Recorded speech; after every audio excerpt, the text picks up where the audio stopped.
let's get down to business. Give you one more night to get this. We've had a million nights just like this. So let's get down to business.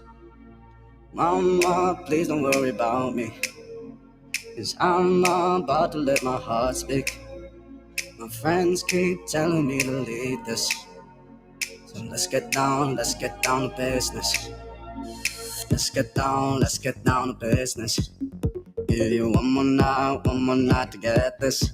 We've had a million nights just like this. So let's get down to business. Let's get down to business. It's time to get down to business with leading business coach Jeremy Torisk. Do you have a problem with your business? Let's get down to marketing, lead generation, employee engagement, hiring, recruiting. Before I don't mean it. Call in now with your business issues and get down to business with Jeremy Torisk. Let's get you on the road to success. Let's get down to business. We are live, everybody. Welcome, Wednesday. What is this? August already. Peas and rice. What are we doing here, man? We are just flying down around this moon, this sun, I should say. Oh my Lord.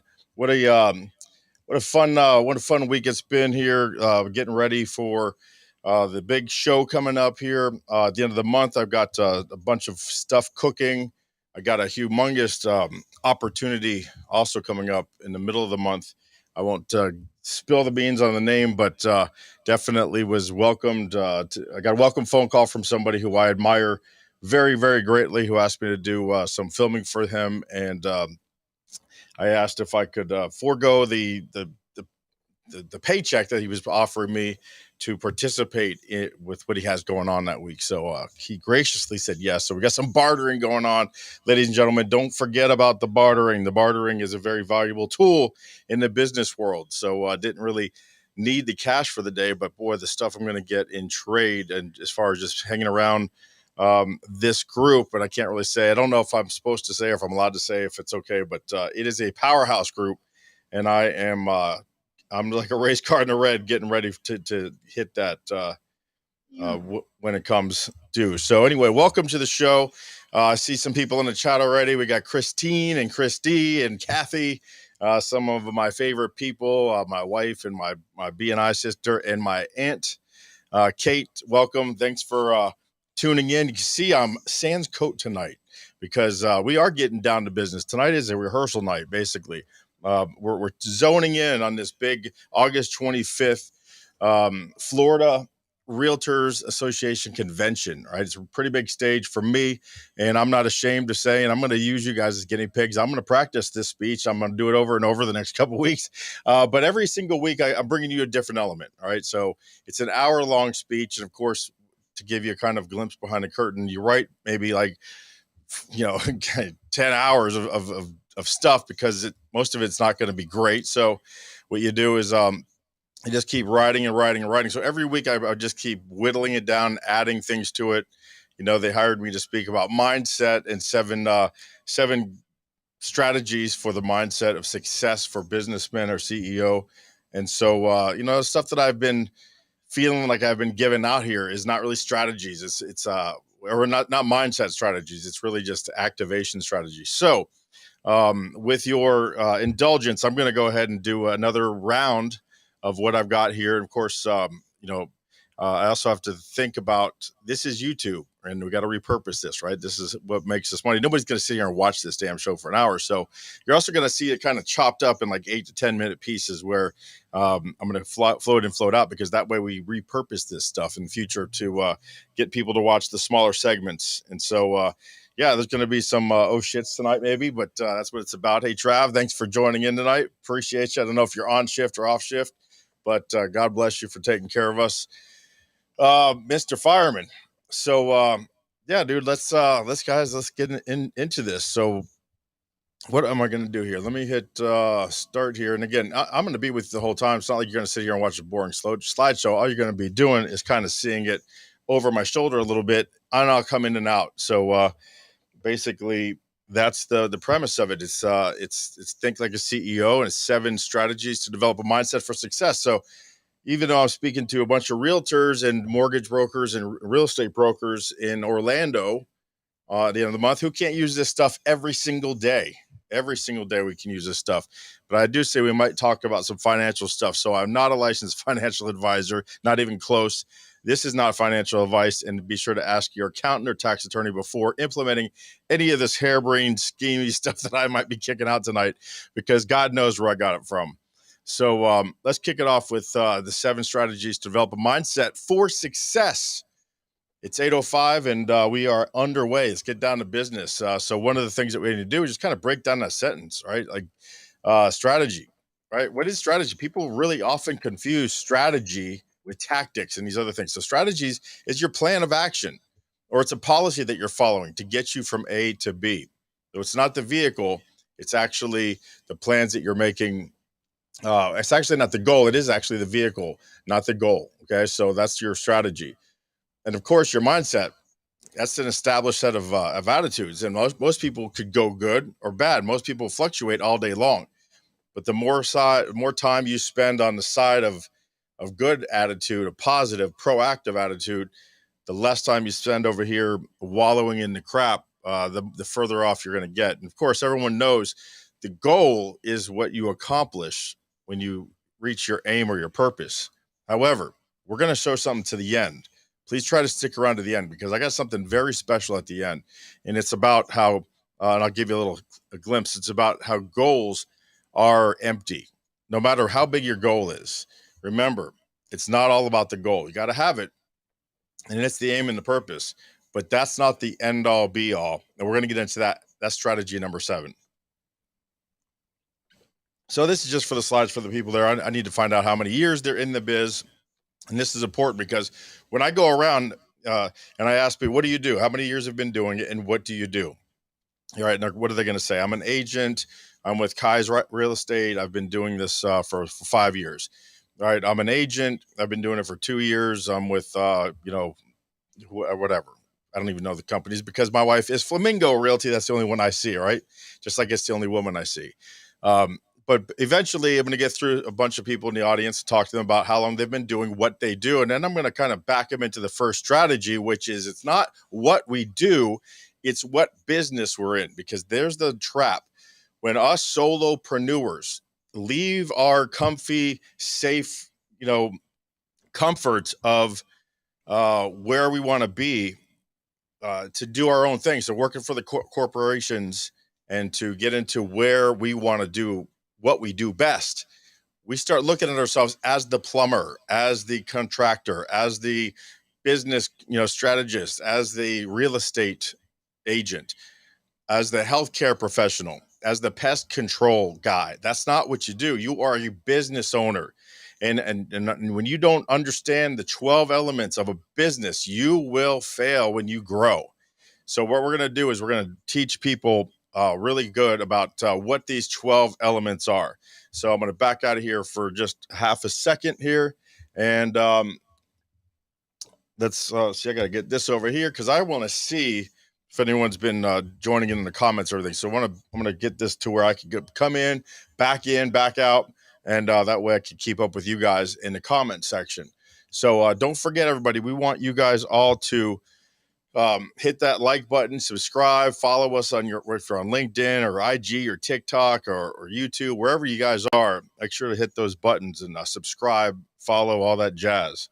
But this is the 12 elements of business that you need to understand before you scale. So for the pest control guy, and right, like Travis is a fireman, but he's also got code 6 pest control. All right. So what happens is he might be out there growing his business, right? Right. Christine with her, she's best health insurance agent in the whole world. She offers all these different options to you to get a healthier plan, or better plan, a more affordable plan, one that covers you more. Tuning in and commenting has its benefits, doesn't it, guys? So what happens is, though, as you grow, as you get to the point where you can scale, you're not gonna do well if you don't understand that people are first. When you start hiring people, how to onboard, how to acquisition people, how to get them in, how to retain them, how to give them value and a voice, right? How to not make the same mistakes that everyone makes when they're growing their business. How to let people grow as a person, let them make mistakes as new employees, have them set personal and professional goals. These aren't the things you don't think of because you've never run a business before, right? Especially the larger you get, the more people you get, the more you have to think about this stuff. Having clarity is another one. Having your elevator pitch, telling people what you do, who you help, and how you help them in under 10 seconds, under 30 seconds, in 60 seconds. 3 different variations of how you help people and who you help them, who you help. So who you help, how you help them. Very, very short bites. So I know I make business owners more money. I do this by teaching them the 12 elements, and I assess their business, and I guarantee I can make them $50,000 within 45 minutes, or at least reveal where they can make that in the next 12 months without spending a dime on their business. That's what I do. Get it out there. It's very easy to understand. I work with any business owner, and it's a free assessment. You see, that's called sneaky selling right there. So getting your elevator pitch, also you're getting your principles and values down. That's having clarity, knowing what you do. Your principles are very important because what you do in times of, oh shit, when shit's hitting the fan, that's your principles. It's going to rear up and they're going to go, okay, here's your choices. You could do it with integrity or you could do it the shyster way. Well, you're going to go lead towards integrity, right? You're going to, you're always going to be honest about it, get out of trouble and just admit that you did something, bad, you screwed up and you could fix it, or are you going to hide it? Well, that's your principle. You're going to be honest about it. All right. At least the companies who are going to stay around for a while are. So then we got marketing. Get your marketing. We had talked about this ad nauseum. Almost every show we talk about the conversion equation because everybody does it wrong. We do the interrupt, the promise, the education, and the irresistible offer. We throw them into squeeze pages. That's marketing 101 turned on its head. Everything you know about marketing is wrong if you're not using the conversion equation. So the other thing is know your unique proposition. What do you do better than anyone else? Right? When you think of customer service, you think of Zappos, right? Zappos, whatever the hell they're called. When you think of, must be there overnight without a doubt, whatever they used to say, that used to be FedEx. But now, when it absolutely positively has to be there overnight, right? FedEx, that's not what everyone thinks these days when it comes to delivering something immediately. Who are they thinking of? Right? They're thinking of Amazon, right? Amazon, that's what they're thinking of. That's fastest delivery. How do we spread our message? That's how do we communicate through digital marketing, social media? Do we know how to connect with the right people? Do we know how to say who we help, how we help them through the social media, through your digital marketing without being salesy, right? Also, are we communicating with our clients? Big fan, communicating, over communicating. Do-say ratio, Steve Nudelberg bonus right there. The say-do ratio should be 100%. 100% of the things you say you're going to do, you should probably do them. That's a good ratio, 1-to-1 ratio. And then sending your clients emails with the good, the bad, and the ugly. If you haven't done any business with them and there's some deliverables coming up, let's say for an agent who's got an ongoing relationship with clients over many weeks, maybe many months, something doesn't happen every single week. But are you sending those emails telling them the good, the bad, and the ugly, and the deliverables and the action items and who's got them? Who are the actors? Who's got the ball? And let them know that you have the ability to keep them involved in the game.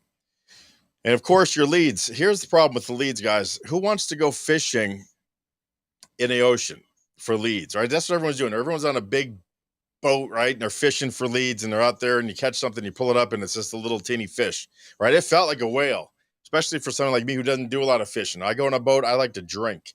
All right, I like to sit in the shade. Sit in the air-conditioned cabin, whatever you want to do it.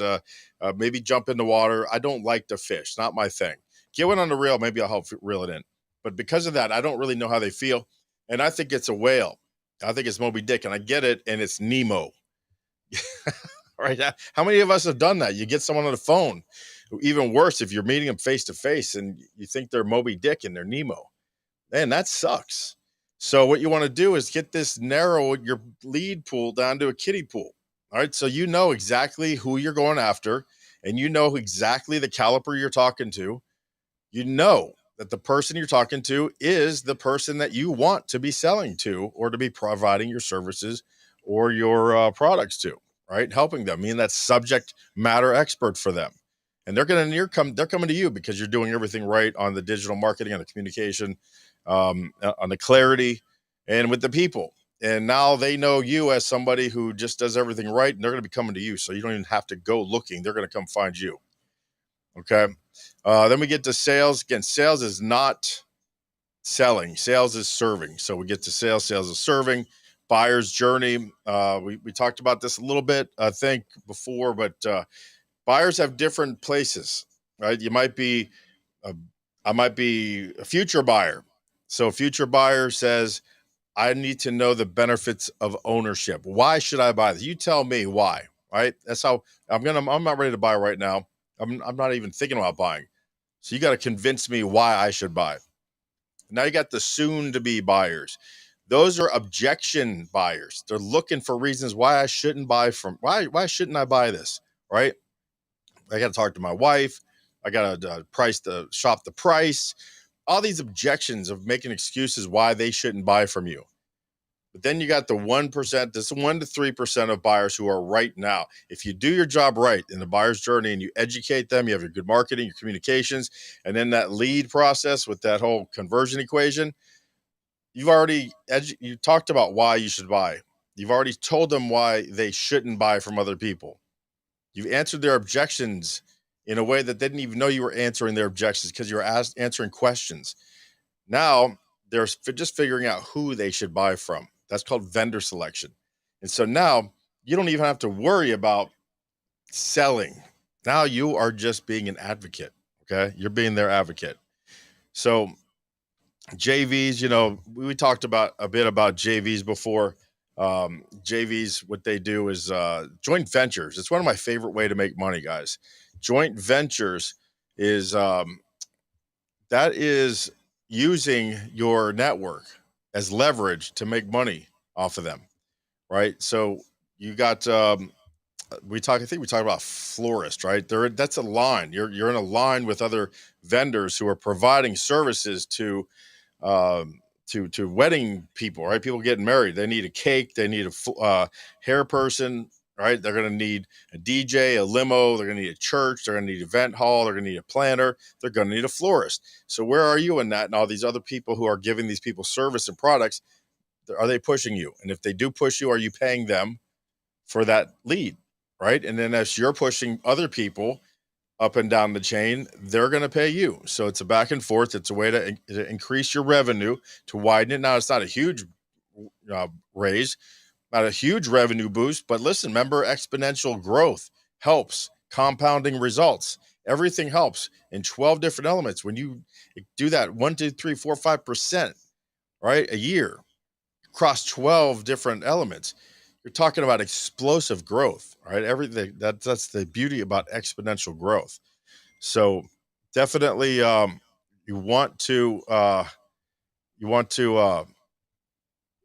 there we go. Definitely be leading with getting into your crowd there. And I got a text, and I always get, okay. So Christy says, Sean Paul, my boy Sean Paul is watching. Thanks, Christy. I have, man, I got some years behind us, right? Sean, we go back to, Sean Paul and I go back to like 10th grade or 9th grade at South Broward High School when we were banging the drums and he was playing the saxophone in the jazz band. And a lot of good times, a lot of good memories back from South Broward High School. Shout out to the Bulldogs. Thanks for checking in, brother. So let's go back. Let's go way back.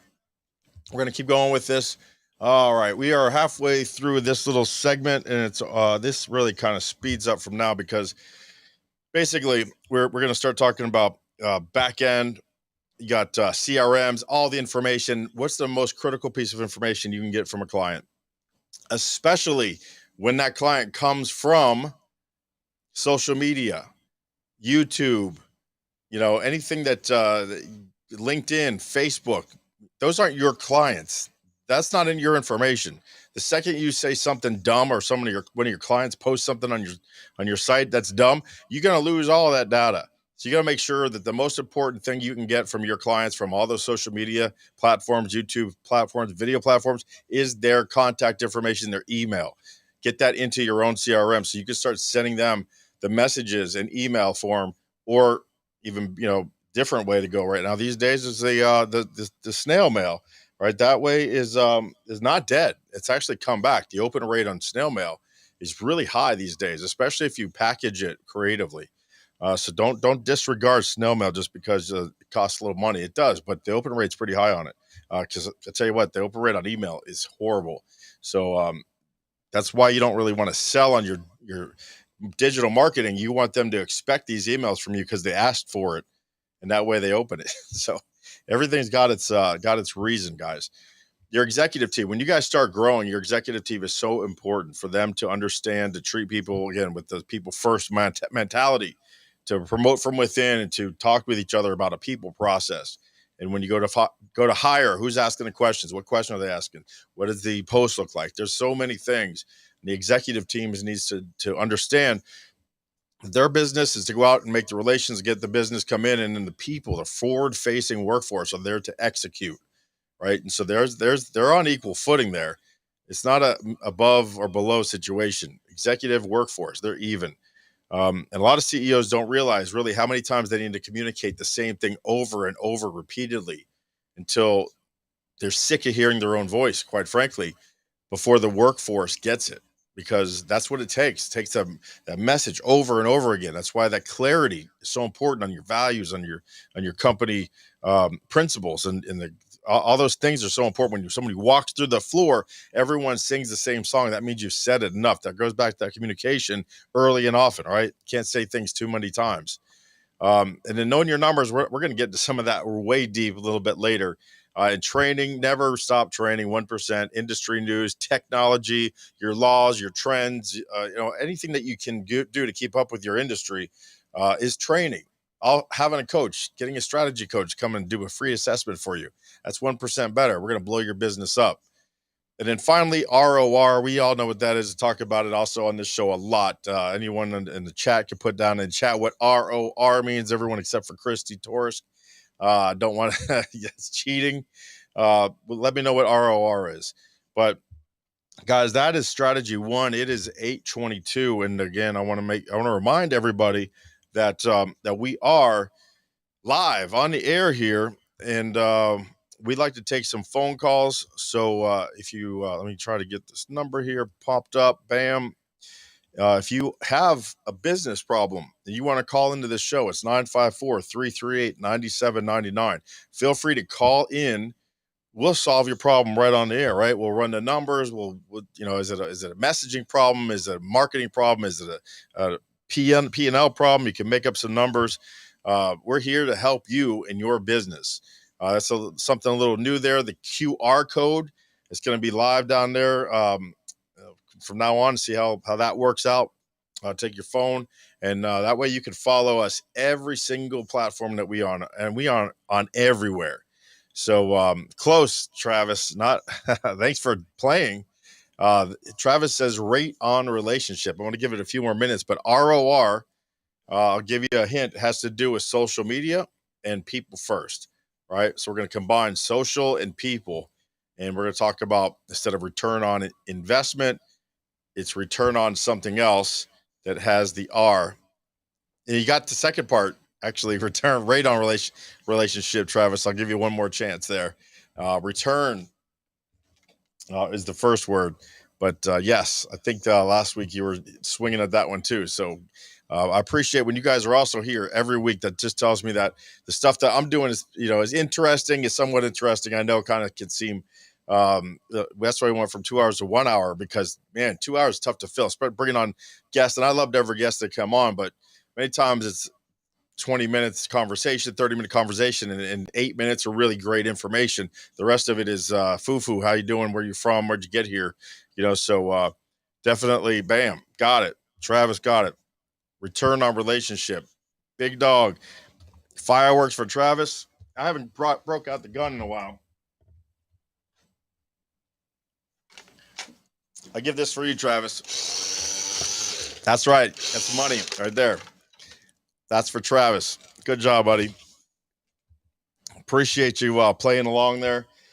And return on relationship. That's what that last one was. ROR. That's probably one of the most valuable ones you can have is a return on relationship. When you connect with somebody, not in a transactionary way, but when it with an organic way, you're connecting with them, really keeping that circle tight. These relationships that you build, that's the return that you're going to get in your business over and over and over again. All right, it is 8:25. That's it. Strategy 2. All right, who's with me? We want to go to strategy 2. We're going to start right here. I'm getting the hang of this, man. So I may not need to pay someone to come in here and produce for me after all. But strategy 2 is, all right, who wants to guess what this is? This is called the golden rule. Who knows what the golden rule is, right? So I can't see the damn, I forgot to fix that on my iPad. I want to see this. I'm going to come back out of here for a second. All right. Golden rule. Who can tell me out here in Chatville what the golden rule is? I'll give that a second. And it's not the one about he that has the most gold rules. That's not the one I'm talking about. I'm talking about the one when it comes to relationships and people. That's my OCD is getting carried away here, guys. I got to pick up these dollars. At least I'm not facing them all the same way right now. I'll do that later before I put it in the gun. But definitely, who can tell me down there in Chatville what the golden rule is when it comes to dealing and interfacing with people in your business? All right, if I could play the Jeopardy music, I would, but I don't think I can because then I get shut off of Facebook and YouTube for copyright. But what it is the golden rule. I'm going to come back here. Bam. The golden rule is treating others. What they say is treat others the way you want to be treated. Okay. And that's kind of the way everyone grew up. That's what your mom told you, right? Treat other people the way that you want to be treated. Well, that's not good. Right? That's a big X. I'm going to come out here and that's an X. That's not the way it's done anymore. Okay. What we do now is called the platinum rule. And the platinum rule means that you treat people the way they want to be treated.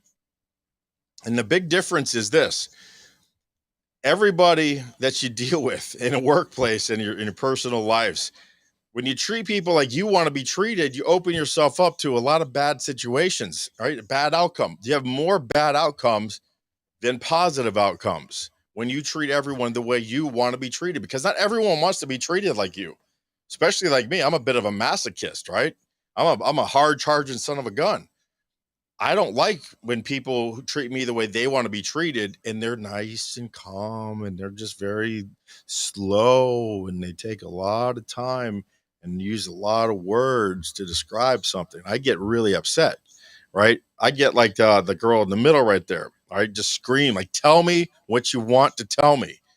All right. Now, when you take some time to learn about basic personality characteristics, motivational drivers, emotional intelligence, it would really shock you how quickly you can find out how the other person wants to be treated within just a few moments by stopping, asking the right questions, and listening, being present. Observe the person. If you're face to face or if you're on a Zoom call, you can just ask a couple of key questions and you can find out how they're acting, how they're breathing, how they're speaking, what tone they're using, how fast are they doing? Are they using your hands? Are they animated? Are they kind of laid back? These are things that will tell you how they want to be treated. And let me tell you about the power of DISC. I'm an authorized DISC assessment trainer. I don't know if I'm a trainer. What do you call that? I give it, right? Assessment taker, whatever. I give it to businesses and I tell them what their employees, where they fall on the DISC chart, right? So D stands for dominance. And once you ask a few key questions, you're going to find out, is that person a high or a low D, a high or a low I, a high or a low S, or a high or a low C?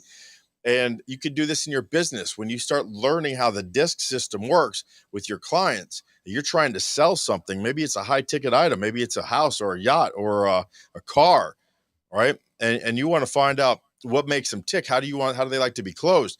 Ask them some questions to find out their personality traits.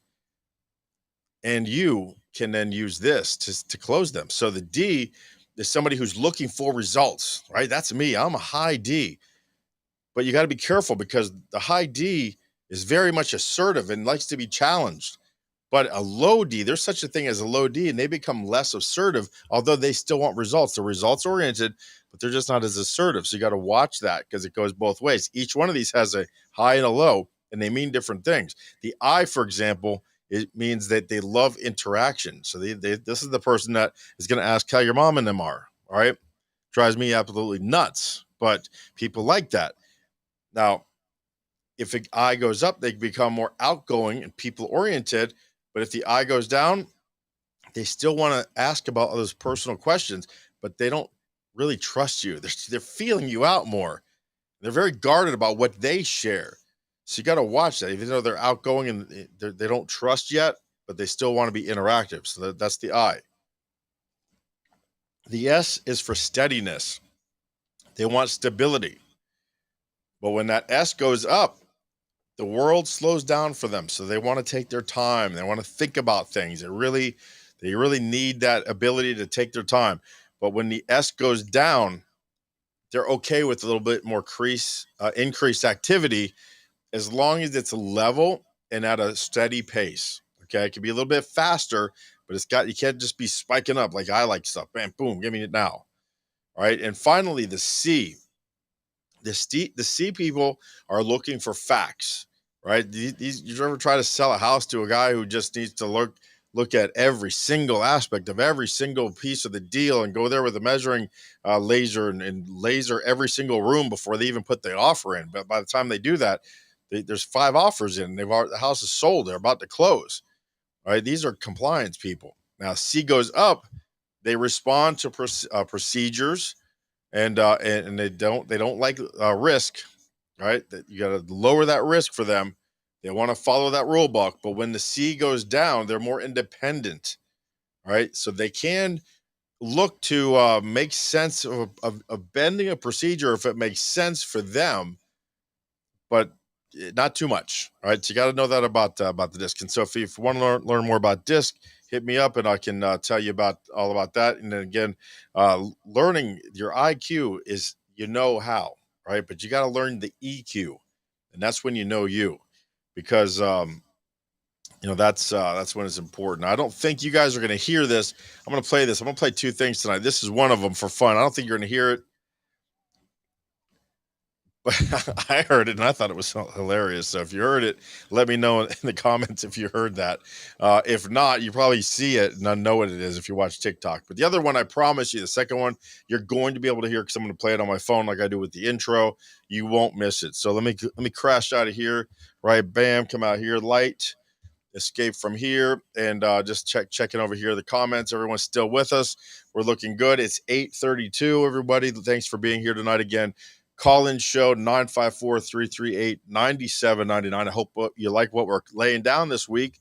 Again, we're getting ready for the Florida Real Estate Association convention coming up on August 25th, and I'm just running through my slides here, my speech.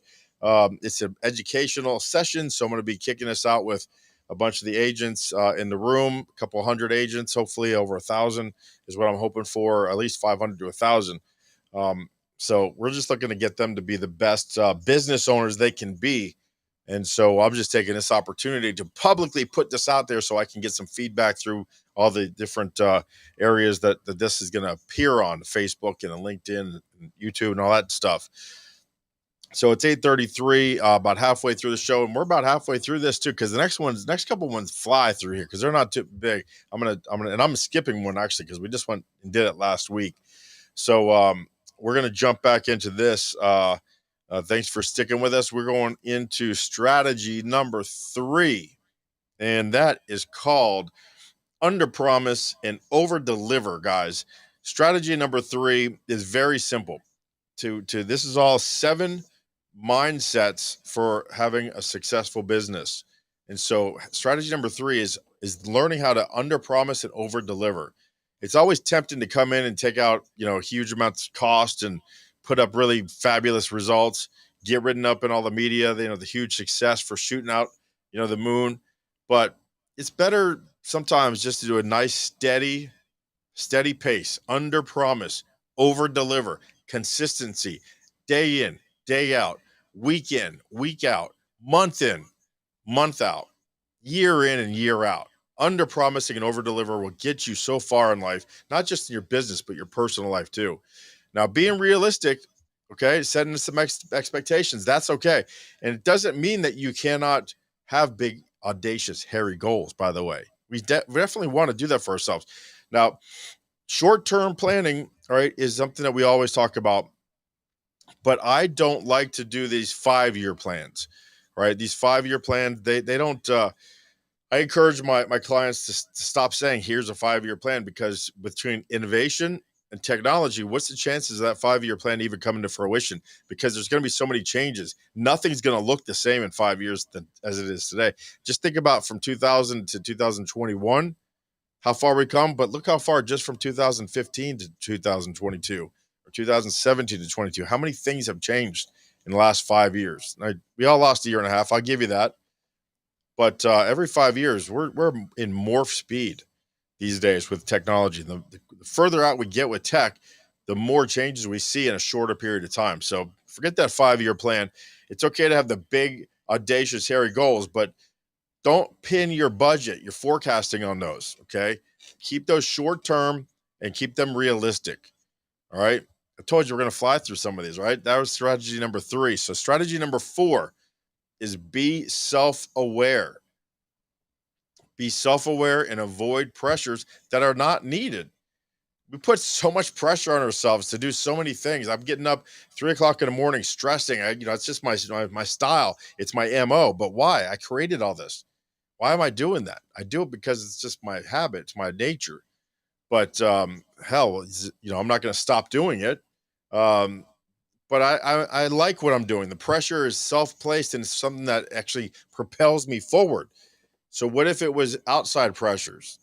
Then I'm not doing it. No can do. Can't go for that, as we were listening to this weekend, my wife and I at Galoopi's, whatever the place is called, with the Yacht Rock Band. Shout out there to Mr. Lou Pancietti. We can't put these outside pressures on ourselves. Allow the outside pressures. We have to set the pace. All right, be self-aware and avoid the pressures. Let's say the power of no. Right, that's something that's really underplayed. You want to help everyone, but it's not possible to help everybody. You got to learn how to say no sometimes. I have a hard time saying no. I'm a giver, natural, but it precludes me from getting my own goals done. And then I get pissed off, and then I get resentful, right? So it's a vicious circle. So what happens, Thirsty Thursdays coming around, or your ex work buddies wants to call you for lunch, but you got deadlines coming up. It's okay to say no. You don't have to have FOMO, right? Fear of missing out. You got something going on. Priorities first. And that way you won't feel that pressure by going out to lunch. Then you're not going to enjoy yourself anyway. You're going to be sitting there worrying about what you got to be doing. So learn about that self-awareness and to avoid pressure. Really big thing. Learn about who you want to work with. Right, that's a big one. Who do I want to work with? Who annoys the crap out of me every time I see their name on my phone, texting me, asking me how to do their job? Don't do that. Don't work with people you don't want to work with. Right? This is your life. This is your business. Make it enjoyable. And the only way you're going to do that is to be self-aware. What is really bugging you? Drilling down to that's hard. But once you get to that self-awareness, then the pressures, the outside pressures you can avoid, and it puts that internal pressure, the stuff that makes you tick. That's all healthy stuff. And maybe sometimes it's not healthy. Sometimes with me and some other people that are probably listening to this right now, we're a bit of an overachiever sometimes. And maybe if we don't even produce a lot, maybe we're still achieving stuff that's not even producing. So we're kind of that, that's not healthy. So we got to watch that. But at least it's your call, right? So definitely running through here. Now, again, we're going to hit strategy 5. I think we're going to skip that one because that one that was profit first. And we did that a few weeks ago, and I'll do that one on its own. It's just too long. I mean, that's a long, it's a 20-minute, there's just 20 minutes left, but I got another 2 strategies to get through tonight, and that would just take forever. So we're going to skip profit first, but Mike Michalowicz, shout out author Mike Michalowicz. He's a badass, and he had a new book actually called I forget the name of it. It's over there somewhere. Clockwork something or other. But anyway, I showed you guys that book last week. It's pretty. I haven't gotten into it too much, unfortunately, but I will be diving into that sooner than later. So let's get on to strategy number 6, because it's my favorite. They're all my favorites, really, but but it's leaders are readers.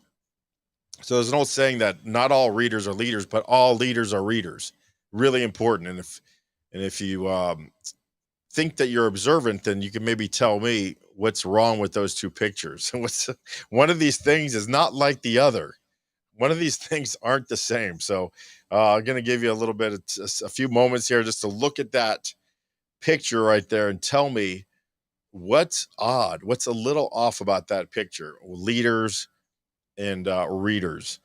Just a little fun there. Nothing too bad, but I guess it's one of those things. Once you see it, you can't unsee it. And it was actually a cheat, a workaround, a hack that I had to come up with for this slide. So put that in the comments for extra fun. Remember, everybody, to like, to follow, to subscribe, to ring the bell, do all that jazz. All right, jazz hands. When you guys are doing all this following and stuff and subscribing, it totally helps out the algorithms. It helps out the channel, helps out my soul. Right, letting me know that you guys are watching and subscribing and commenting, all that stuff it goes really, really far, further than you probably know. So I've given you a few moments here to put some stuff down in the comments. I'll come back to it, but leaders are readers. What's wrong with this picture here? And I think, like I said, it's just a little cheat workaround. So we're going to go leaders are readers. I'm just going to give you my top couple books that have moved the needle for me and most business owners. Now, this is not just a Jeremy thing. These are really big books that every business owner should read, and it's probably there are going to be some obvious ones, like, and there's going to be a couple of surprises in here, okay? The obvious ones, though, you probably didn't read because they've been around forever, but I've heard of it, but open it up, read it. And if you haven't read it lately, read these again. These you should be reading over and over and over. So obviously, the very first one is Think and Grow Rich by Napoleon Hill. Now, we're going to go off with self-help with these first few books. The first one was written by Napoleon Hill in 1937. It was impacts millions and millions of entrepreneurs. There's actually a little bit of controversy around this about whether or not he actually did get the idea to write this from Andrew Carnegie or not. There's a bunch of stuff on YouTube talking about how he may have lied about that meeting, because there was a book that he had out before this that was like 16 principles of philosophy of something or other, and this is basically that stuff condensed into 14 principles, really, of how to obtain wealth. So there's a bit of controversy around this, that supposedly he didn't release this book until after Andrew died, and Andrew did a fair amount of writing himself that contradicts the things that talk like Andrew talked in his books and how Napoleon talked in this book. So whatever the case is, though, this book has helped millions of people. John Maxwell has it on his must-read list. Good enough for me, right? My family and I, we all read this thing. This thing was really great. It's been out for, since 1937, 90-something, going on 90, 80-something years. Right? Can't be all that bad. It's got to work, even though it may have some beginnings that might be a little bit questionable. 7 Habits of Highly Effective People, another just must read, right? Stephen Covey. I'll give you the 7 habits right now, right? Be proactive. Focus and act on what you can control and influence instead of what you can't. All right, that's a mic drop right there, man. That one changed my life. And that it was done before I read this book. It was just something that I did. I went from reactive to proactive as a result of 7 words told to me twice in my life, one at 20 and one at 22. But when I found out what I did, I was like, oh, that's what it is. This is proactive. Man, it changed everything for me. Number 2 is beginning with the end in mind. I talk about that all the time with my new business owners, coming up with that exit strategy. Any plan you do, long-term, short-term, you got to have the end in mind. You can't start something until you understand what the end looks like. 3, put first things first.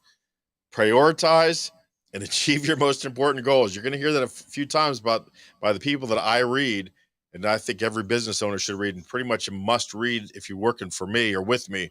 You have to read these books. Important goals, instead of consistently reacting to things, is prioritize, and then you'll achieve your important goals. Now, think win-win. This is number 4. Think win-win. Collaborating more effectively by building high trust relationships. This is a big one, but for me, I really go to Voss, Chris Voss, VOS. He's what is it? Now, God, dog, negotiator for the FBI. And he wrote a bunch of sales books about negotiations. So check out Chris Voss, Think Win-Win. He's got some stuff to say about that. Pretty much the same thing, but his stuff is amazing. Number 5 is seek to understand first. I got this one is huge to me. Always try to be more interested than interesting. Right, big key right there.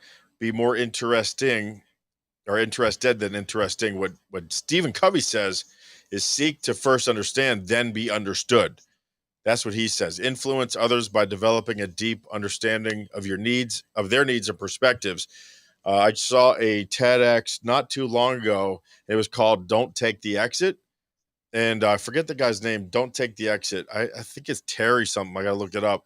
Probably my second or third favorite TEDx talk, and that's where I got that be more interested than interesting from. So shout out to Don't Take the Exit TED Talks. Write that up in your Google later there on YouTube and watch that little 7 or I think it's 18 minutes.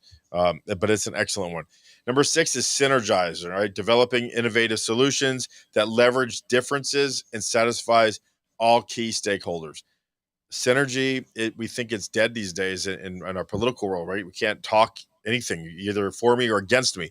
But in business, you better be able to work with your key stakeholders. I walked away from a deal because I couldn't see myself working with these guys. So, it's a great deal. I wish them the best of luck. I just didn't see myself in that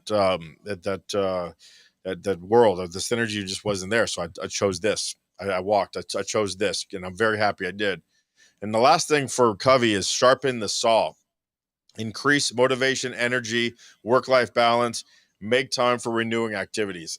I mean, this energizes me. I mean, I've been up since 3 o'clock in the morning. I fell back to sleep about 4:30 to 6-ish. Coming to work.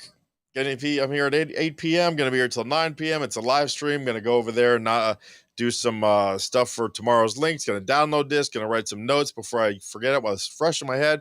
Be home at 10 o'clock. I wouldn't say that's pretty balanced, but that's one night a week. Rest of the night, I try to be home, have some dinner with the family. Try not to come here on Sundays. Even Saturdays, I haven't been here in a while. So, we're getting it. We're getting there. All right. So, again, I read this years and years and years ago, but writing this for this show, for this speech, it activates these memories and go, damn, I got to examine this. You should be reading these books before you just go on to some other ones that might be aren't as good. Reread some of these classics. Okay, so now we're going from some of the brains to some of the brawn. All right, we talked about David Goggins a few weeks ago with Jonathan Keith when he was here doing our real estate special. Can't Hurt Me, David Goggins. I mean, come on, man. It just doesn't get better than David Goggins yelling at you. That's right, in his audiobook.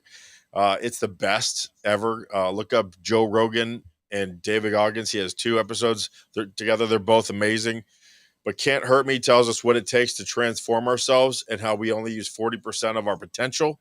And if you look kind of closely there, you'll see there's a bigger shadow of him behind himself. He was a big, fat dude, and he lost a lot of weight to get into the Navy, to then end up getting onto the Navy SEALs. And that whole story is crazy. He had to go 3 times through Hell Week.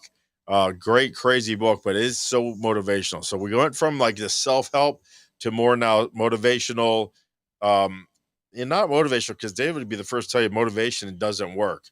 So how to develop drive, how to reach your potential by learning how to forget about motivation and then create drive. And you do that by knowing your whys, drilling down deep, deep, deep on your whys. So let's go from one Navy SEAL to my other favorite Navy SEAL, and that is Jocko Willink. I mean, come on. If you haven't read Extreme Ownership, you need to read it. You must read it before you work with me on how Navy SEALs lead to win. But this book really covers how the battlefield principles translate to business success. All right. His top 4 rules of leadership, which are kind of, I should get it tattooed on my arm here. It's cover and move, prioritize and execute, then keep it super simple, and decentralized command. Those 4 things help me shape and create $60 million businesses across the United States and the Caribbean. Period. End of story. Exclamation point. The only way I could build $60 and $70 million businesses across the United States and Caribbean with me traveling only one place at a time, right? I'm human. I can only be in one place at a time. It's cover and move, prioritize and execute, keeping it simple, and decentralized command. Period. This book helped me shape my life, my business life. So thank you, Jocko. By the way, Jocko, David Goggins, most of these people I'm talking about, if you got an in with any of these guys, I would love to have them on my show. I'd love to be on their shows. Share the love, right? I never asked. So here's my officially asking for Jocko, for Leaf, for David Goggins. This guy here, Patrick, we're going with Braun, but now we're kind of tilting into business. He's literally 2 miles from me. I've got this actual book is the book that I have autographed by him, and I saw him the other day, but not a lot of FaceTime with Patrick because he is so busy. But I was in his shop there.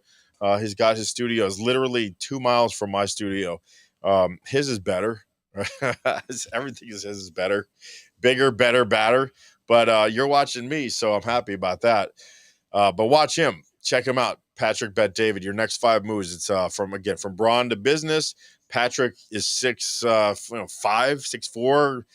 Used to be a bodybuilder. Was in the U.S. Army. So he's no pushover.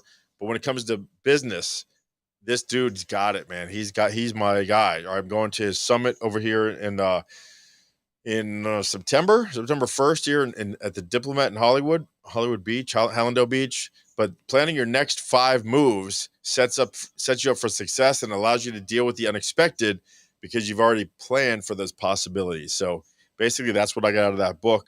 All right. These are very high level. Go for no. Old book. This one's ancient, but it's just it's a go-to. It's the easiest read out of all the bunch of them. And it's a fable. Fable is a made-up story about a salesman.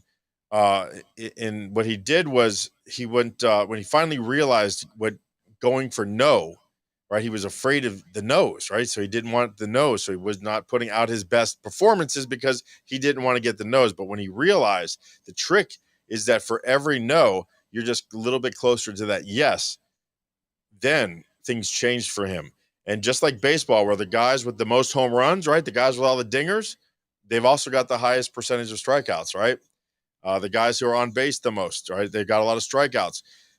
These are the same principles that sales uses. It's a numbers game. The more no's you get, the more yeses you're going to get.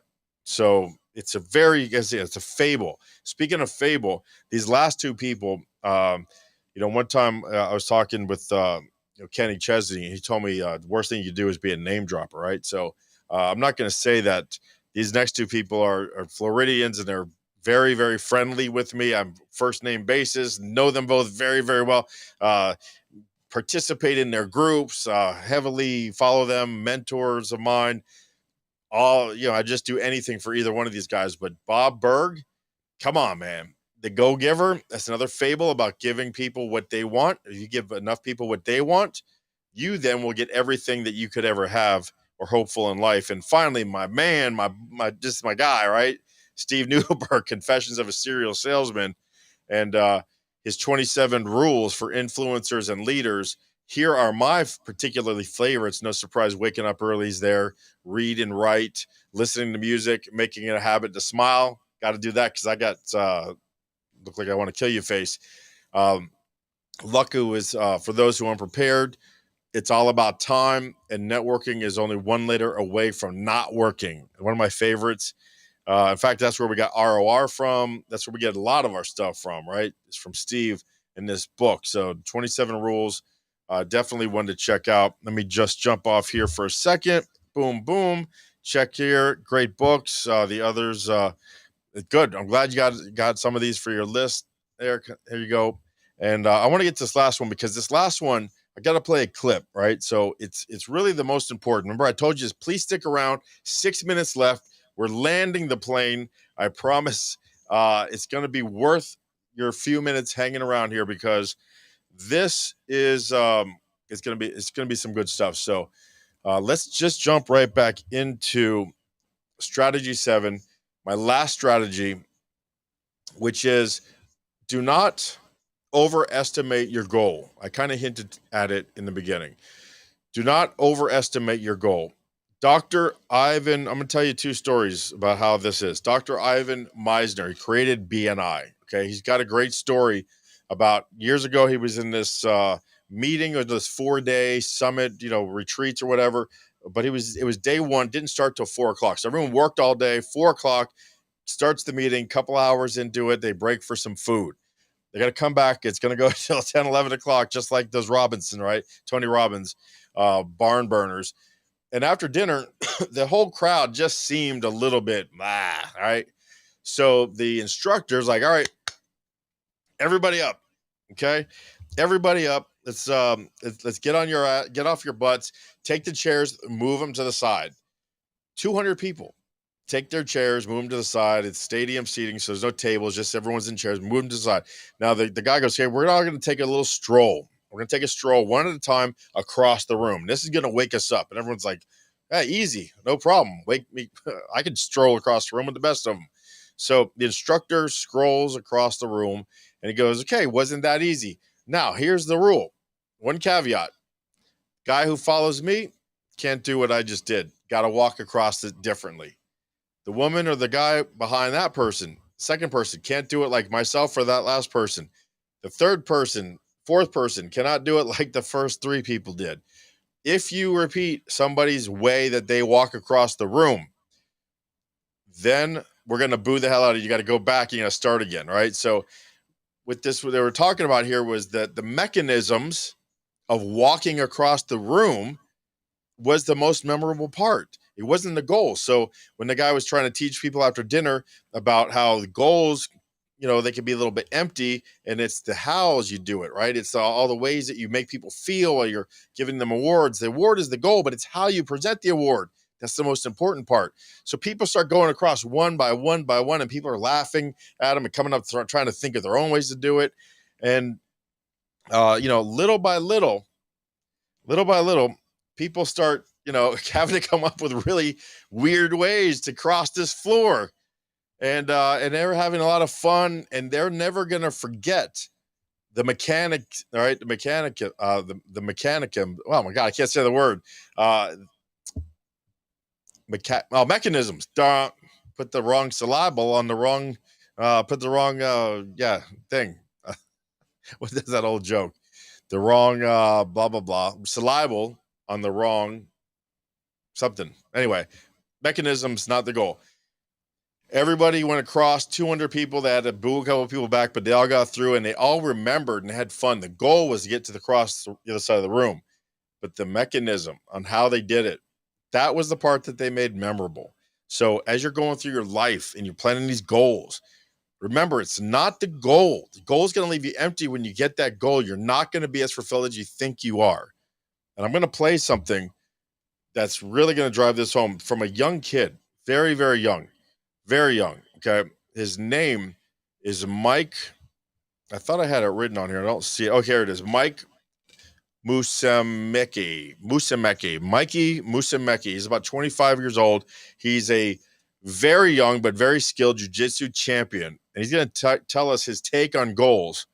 All right. Now, this is tricky because remember, I got to do my phone and I got to do the thing at the same time. So hopefully it matches up.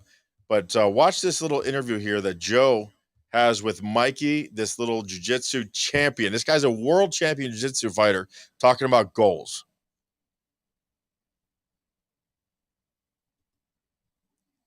see for yourself as a competitor? You're 25 years old. How much longer do you think you're going to be doing this, like at an elite level? And do you have like long-term goals? So I've won every title there is in the gi and jiu-jitsu, so right now I'm focusing on no gi and one championship, especially because now they're going to have belts and divisions. And my goal in jiu-jitsu isn't about the titles. It's about helping the next generation and impacting people in the next generation, because a title you win, next year someone else will win it, next year someone else will win it. But our impact on people training jiu-jitsu, our impact on inspiring people, that's my goal with jiu-jitsu, And when did you decide that that was your goal? After I won my first black belt worlds, I won the title, and in my mind I thought I was going to be so happy winning this title. Your whole life you train for it, and then I felt nothing winning black belt worlds. Really? I got very depressed, because if you make in your mind a goal, like a title, you realize once you win it that it doesn't make you happy. It doesn't fill anything inside of you. But what fills inside of you is helping people. Like anything with helping people, teaching people. That's why jiu-jitsu instructors are so awesome. How they could teach people and get them to train. Having an impact gives us a purpose in life. So that's my goal with jiu-jitsu, to have an impact on others. All right. Bam. I mean, it don't get better than that. It just doesn't get any better than that. Really, really, that's really cool stuff, man. Thank you guys. It's 9:00. You guys hung out here till the end. I see Travis saying thank you. This is Think Like a CEO, Jeremy Torisk, your boy, reminding you about the 12 elements. Again, I got the business treasure hunter, the labor to leadership. Hit me up. There's the QR code. There's my phone number, my email, my home address, my social security number, my wife's birthday. It's all right there for you, the taking. Hit me up. I appreciate every single last one of you. Thank you very, very much. And remember, let's get down to business. All right.